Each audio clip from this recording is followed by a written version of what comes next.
Welcome to the Met Show. I'm Dr. Rami Al-Bahri, your host today. At the Met Show, we dive into the stories, research, and expertise of extraordinary people in medicine, dentistry, and entrepreneurship. Our mission is to make you more informed and a sharper critical thinker. Today, we are here with Dr. Kelvin, an EU, Mexican, and Canadian board-certified prosthodontist and a professor at University of Bern and Ajman University. Thank you for coming on our show today. Thank you, Dr. Rami. You're I'm very happy welcome. to be here. Thank you. So, very interesting right off the bat, EU, Mexico, and Canada. Let's start from the beginning. Tell me a little bit about yourself. Yeah, well, I was trained in Mexico for my DDS. Okay. Then I did my first master's in Montreal. Then I did a subspecialization in implant dentistry in Switzerland. I also did a doctorate in oral rehabilitation. Then I did a master's. And that was in Switzerland as well? Yeah, that was in Switzerland. What university was that? That's University of Bern. Oh, that's amazing. In the capital. Yeah. Oof. All right. Okay, and then after that? After that, I went to UBC for prosthodontics. Amazing. Yeah. Okay, wow. All over. But you're Canadian born, right? Yeah. Okay, so how did that switch from going from Canada to Mexico, then back to Canada? Oh, yeah. So I spent, my important time of childhood in Mexico, right? So that's why I have this heavy Spanish-speaking accent. We love it. Don't worry about it. Yeah, and then in Canada, I've lived in many cities. I've been in Vancouver. I've been in Burnaby. I've been some smaller cities. I've been in Montreal. I was for a few months also in Toronto, Scarborough. I've been all around the place. Wow. Yeah. So same in Mexico. I've been probably 3 cities living there. Then I had the opportunity living in, as you know, in Switzerland, and now in UAE, also between Ajman, Dubai, Abu Dhabi. Yeah. So, wow, that's pretty incredible. So I'm sure you get this a lot, but which one's your favorite? Well, at the moment, I can tell you I'm really enjoying Abu Dhabi. Yeah, right? So, Abu Dhabi is incredible. Yeah. I love Abu Dhabi. From all the cities that I lived in, all over, multiple continents, just like you, North America, I lived in Europe, I lived in the Middle East.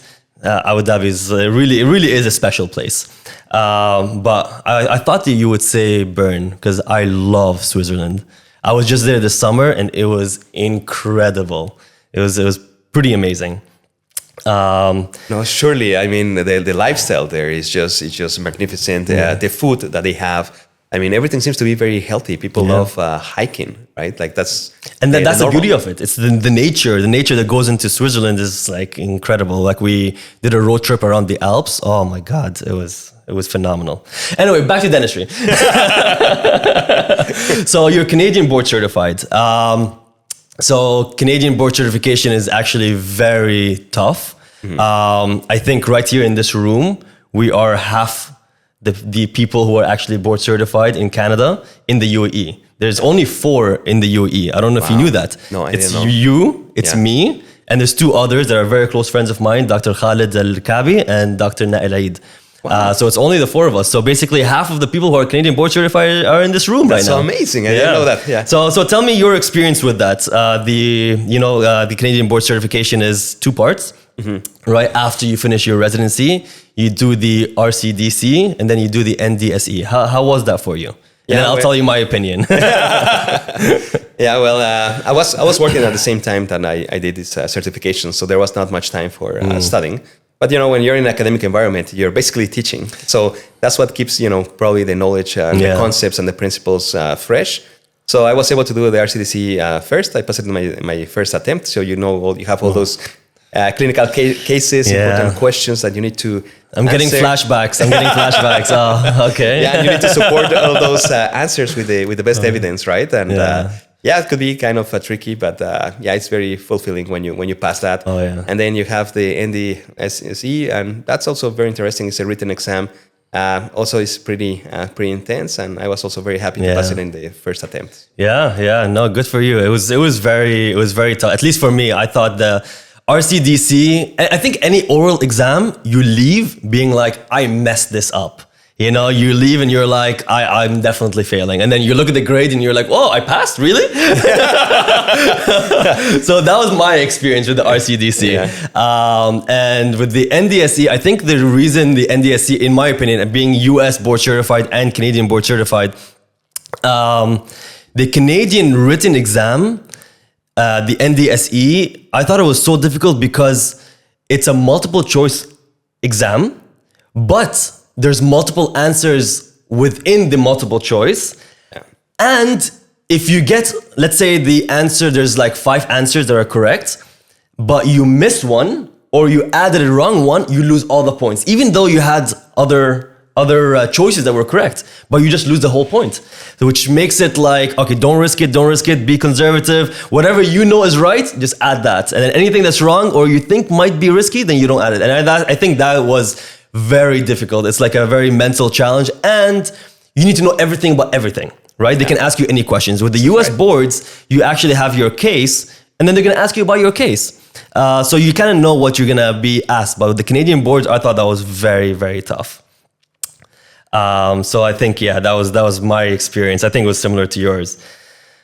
So you did research at University of Bern. I think that's one of the most prestigious universities probably in the world, especially when it comes to dentistry, and working with legends like Dr. Boozer. I was lucky enough that Dr. Boozer was doing his sabbatical when I was at Harvard. Wow. So I did have some interaction with him and learned a lot from him. But having an entire year with him, or how long were you there with him? Yeah, it was actually 1 year. I was with him, and I was with Belzer, I was with Bracker. I also had the interaction with Shimel, who right now he's the chairman of the Department of Reconstructive Dentistry and Gerodontology.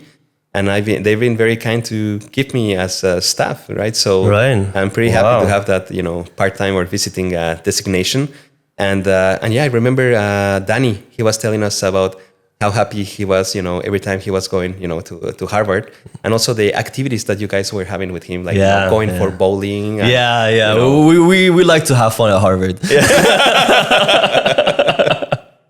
Yeah, no, that's and then after that you took it a step further and you got your doctorate from there as well, no? Yeah, that's right. Since I knew I was going to be an ITI scholar, I said, okay, so that's very nice. You're going to have your subspecialization or your fellowship in implantology. But what else can I do, right? Because I'm, stepping outside from what I know. Actually, it was the first time that I visited Europe. So the first time I visited Europe is to live there. Wow. Okay. All right. That's pretty cool. And then after that, you got your specialty at University of British Columbia, correct? That's correct. And then you graduated, and then you somehow, after getting some experience, you made the move here. Yeah. And that was what year? Yeah, that was around, that was 2020. 2020. Yeah. We hate that word.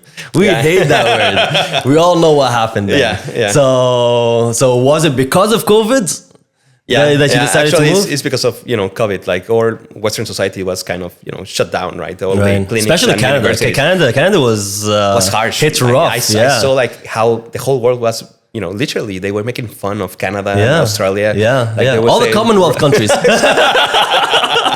UK, Canada, Australia.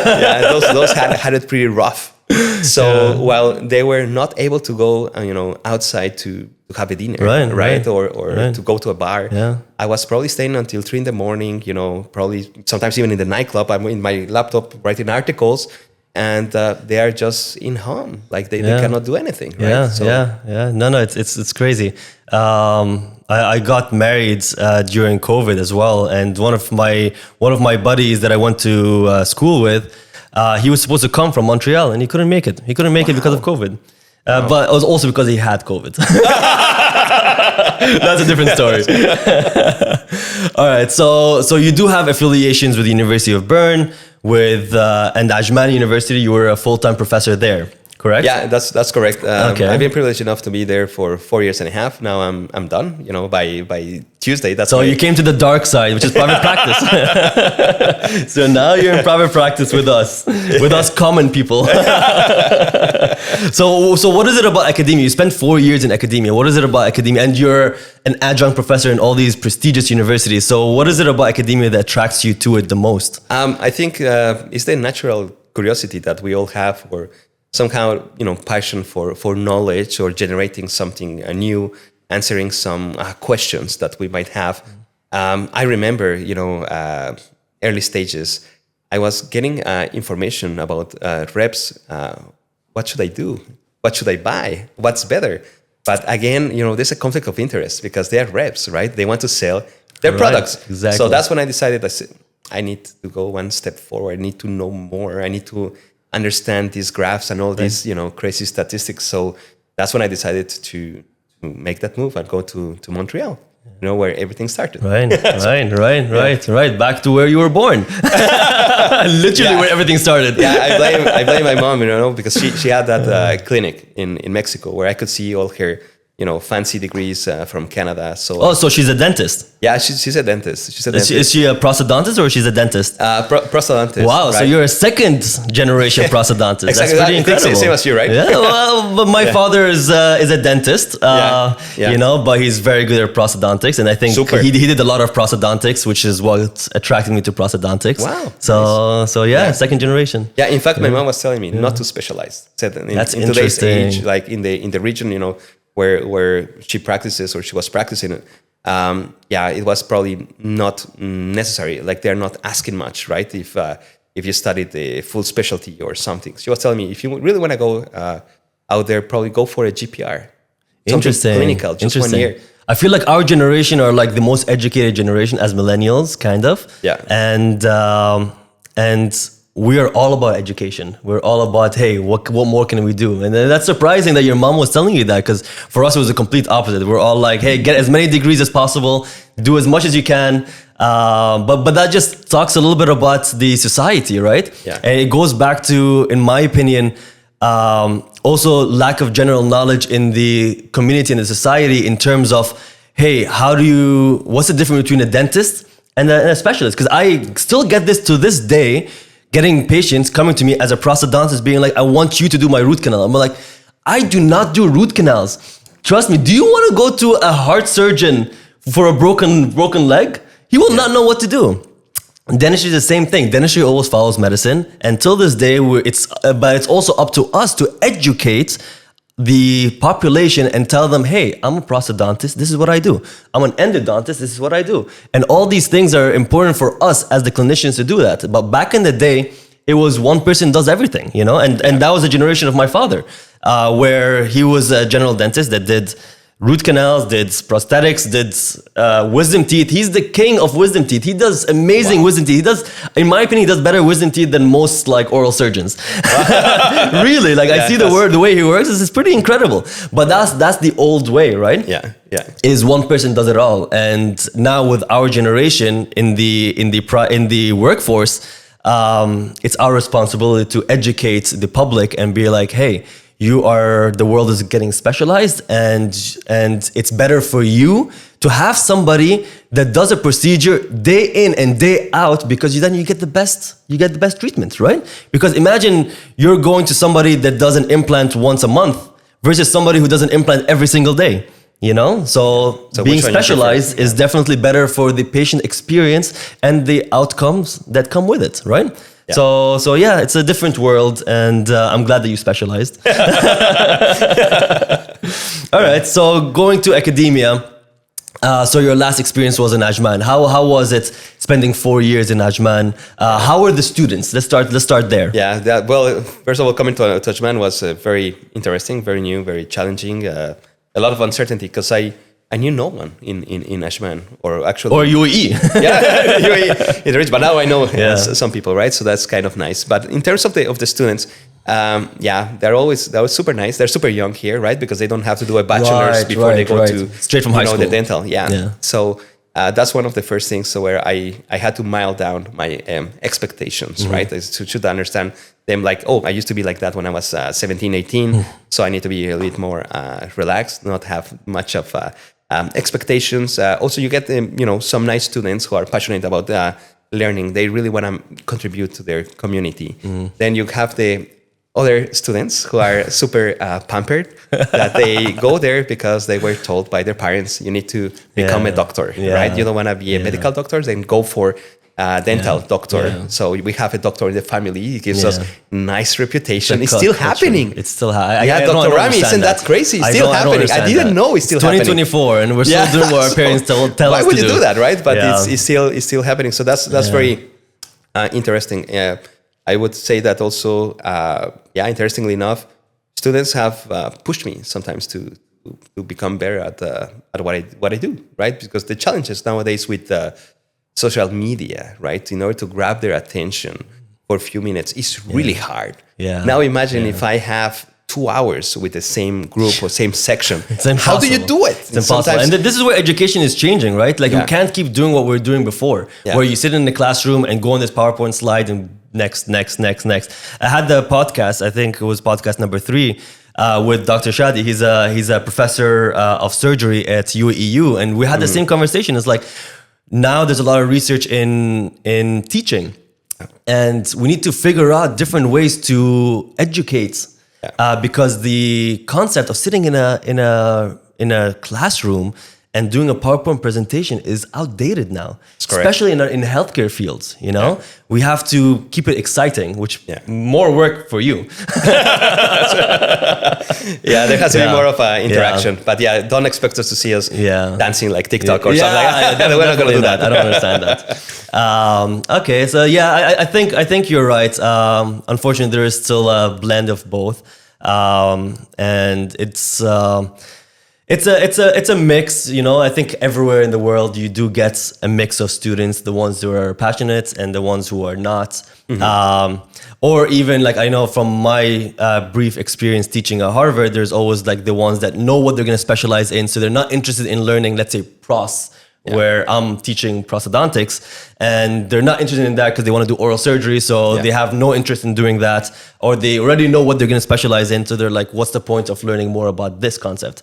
So it's a different vibe, but then you get some people that don't want to learn and just want to get that degree and hang it on the wall and tell daddy that they're a doctor. How about colleagues? I think academia is it's a closely knit society. That's right. And sometimes there's friction, sometimes there's incredible collaborations. How was that for you from your experience? Yeah, I got the chance to have a lot of support from them when I arrived. Unfortunately, there's not a culture where you are welcome, right? That would be interesting, nice, or where there's a farewell, right? Like now I'm leaving and that's it. And I saw so many living in these last 4 years and a half, and there's no that culture of, thank you for what you've done here. Here's a farewell. Here's we throwing a dinner like we're used to probably of course. In North America or in Europe, right? Where we have like there. I remember in Europe, right? Like they received me already with the warm welcoming, and then at the end, I think this was the first time that it was done. I have to thank Professor Emeritus Urs Bracker. He did a barbecue for me in the university. So he called me one morning and said, you're going to come with me and we're going to buy the meat and the beers and everything. And we just threw a party with the whole department of reconstructive dentistry. It was lovely. It was beautiful. We got to enjoy those beautiful times. But okay, I adapted here to how things work. And I can say, it takes sometimes time to get to know each other because we're immersed in our own world, right? We have our own responsibilities. When we teach alone. We don't have other professors really involved. We might have more relation with teaching assistants or with GPs that might help us, part-timers. But that's it. That's about it, right? Yeah. No, academia is interesting, especially here. I don't know. I never really dabbled in academia. I did have some meetings and potentially collaborating with some universities, and I got a lot of pushback. I felt like I was donating my time because ultimately it's just donation. Because I'm a full-time private practitioner. I have my patients, I have my clinic. I need to do what I need to do. But I do have love for academia. And I did reach out to some universities in the region and wanted to see like, I think a double board certified prosthodontist would be pretty attractive for them. Yeah. But they didn't care. They didn't want me there for some reason. Yeah, I can. You're smiling. Do you have a reason for that? No, I can guess. I can guess why, right? So in academia, we are all, like a puzzle, right? They might use us for something. We're part of accreditation process, and sometimes we can be talented or we can have something that is very unique. And you already said you're double board certified. I don't know how many we have there, right? In pros, probably there's only one more beside you. No, there's three. Oh yeah, there's all three. Right. There's myself, Dr. Nael Aid, and the other Canadian board certified. Oh wow, and Dr. Khalid Al Kabi. The three of us are double board certified. Yeah, but that's it. It's only three in the UAE. Yeah, big country. You have so many prosthodontists, and I mean that proves like you're super unique. And in this case, you can become uncomfortable, right? Because uncomfortable for me or for them? For them, because they might feel you might displace them, right? Because obviously you have these amazing qualifications, and in academia, right, when you're American board certified according to MOE, like what could happen is that you might be taken as a PhD equivalent, right? Which means like you start from the get-go as a professor once you get a full-time job, right? Even as a part-timer, you'll be adjunct, professor right away. Interesting. And that's only for US board certified? It seems that that's only for US board certified. I don't know much about that, right? So, but that's what I've heard in the last years. In fact, I've seen that they have hired some specialists that they don't have a PhD, but they are American board certified, which means it's possible, right? Because they're not. It's not possible to hire full time anymore if they don't have a PhD.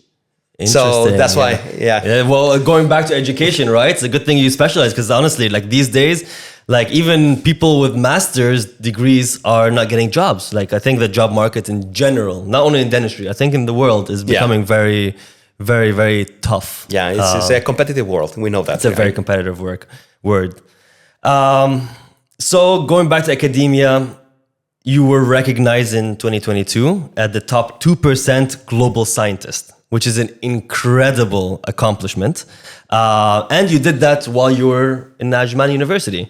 Yeah, that's how did you have time to do all these publications? You have like over 300 publications. Yeah, that's correct. That is wild. Yeah. How is it like a snowball effect? Like one leads to another, or how did you do that? It's kind of like that, right? You just mentioned it's kind of snowball effect. Like you need to keep yourself curious. You need to keep yourself disciplined, also to work and work a lot. I don't think it was actually a very healthy life. As I was spending nights and weekends working on it, right? Just like writing. Yeah, just writing, analyzing, sending emails, back and forth with your co-authors. I didn't have much of support for research, so I needed to find and knock doors right outside. So you did a lot of collaborations out of the university. Yeah, I think that's one of the secrets of success, right, in today's dynamic world, especially if you don't have a university that has all the technology for conducting probably research or the line of research that you are most interested in. But I've been lucky enough that some researchers, scientists, they have trusted me, and that's been a lot of work. But now I'm thinking more of a healthier life. I deserve that. So private practice. I mean, it has some other stresses and headaches. Yeah. It has its own set of headaches. Yeah. But in the end of the day, you get to control your schedule, right? We're able to do this. Yeah. Or at least we have this fantasy, that we're able to, right? But I think you as a boss, right? You have also other kind of stresses regarding management and some other stuff. So you need to make sure, like quality assurance that everything is working. Like, right. And I think that's the biggest thing as like my role as medical director, trying to maintain that US quality that's I got used to with all the other doctors trying to perform in the same level. And I think this is what makes it so difficult. It's because everybody, the UAE is very multicultural, so it's not everybody graduated from multiple countries. Yeah. And I kind of want to standardize that within the practice. So I think that is very, very difficult. No, that's something I admire. I haven't figured it out yet. Yeah. Let's put it this way. I haven't figured it out yet, but I'm working on it. We're slowly there. Got to be patient. Okay, so you just switched to private practice, as you just mentioned. Yeah. And how's that been? Yeah, actually, I've been in private practice for 1 year now. Yeah, I've been just, working as part-time, like 3 days a week, and I've been enjoying it a lot. That's when I realized I've been missing something, and I said, well, I want to go all in right here. And also, because I'm interested in research, I started playing with artificial intelligence, and I noticed like nowadays you don't need much of scientists, right?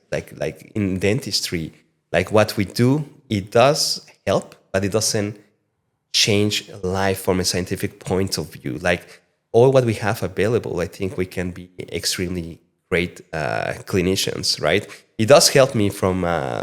So you think we might be replaced? I don't know if we might be replaced, but I think dental professors, dental scientists, they can be replaced easily. So I saw it coming. So I said, so that's why you left academia. No, but that's one of the reasons that helped. There's more into that. Like it's not a decision that came overnight. Yeah. There were some signs, right? Mm-hmm. I had seen some of the most amazing dental researchers that I admire, in Europe and the States that are leaving academia, and they're not that young. And I'm not that young, but I'm not their age. So I said, still, it's a good time to take the decision. And also, I didn't get the license to practice here immediately. So that's why I went all into research. I think I'm a little bit of a workaholic. Yeah. Right? Oh, you think? And as a prosthodontist, right? Yeah. Sometimes we have control issues and trust issues. Yeah. So that's why I wanted to control so many things regarding. I think every single prosthodontist has that. Exactly. Has OCD and control issues. Yeah, we're cursed with that, right? So, well, we're not cursed with that. I think that's why we got into prosthodontics, right? Yeah. Yeah. No, that's true. And I think a combination of both is like the sweet spot. Like doing private practice with a little bit of academia to just keep the mind curious, as you said. That curiosity is extremely important. And that's why we talked about earlier, maybe off camera, about our study club, right? Yeah. Creating something small for like all our colleagues to kind of like elevate the standard and kind of create collaborations, and that's something that I think you struggled with in academia here is here, for some reason, people compete rather than collaborate. Yeah. We need to do more collaborations. This is how we excel in our society as a whole, as a community as a whole. If we all collaborate with each other, and we will raise the standard of care rather than everybody just competing with each other. I think that's very close-minded and small-minded to just compete rather than collaborate. And I think the future is collaboration. And this is why we do this, and this is why we created our study club. And that's why also I created the externship at the clinic. Get those people that are uniquely interested in dentistry and being like, here, come, I'm willing to teach you. All I request is be willing to learn. That's literally like the requirement is so little that I am not being able to find people who are actually willing to learn. It's boggles my mind when I'm there to help these people and they're just not receptive to be helped. And it's kind of sad. It's kind of sad that that's a society we're in, right? Yeah. And going back to I think a little bit of both, and that's how you're still publishing. Yeah. You're in private practice now, but yet you still have articles coming out every single day that you're not including me in.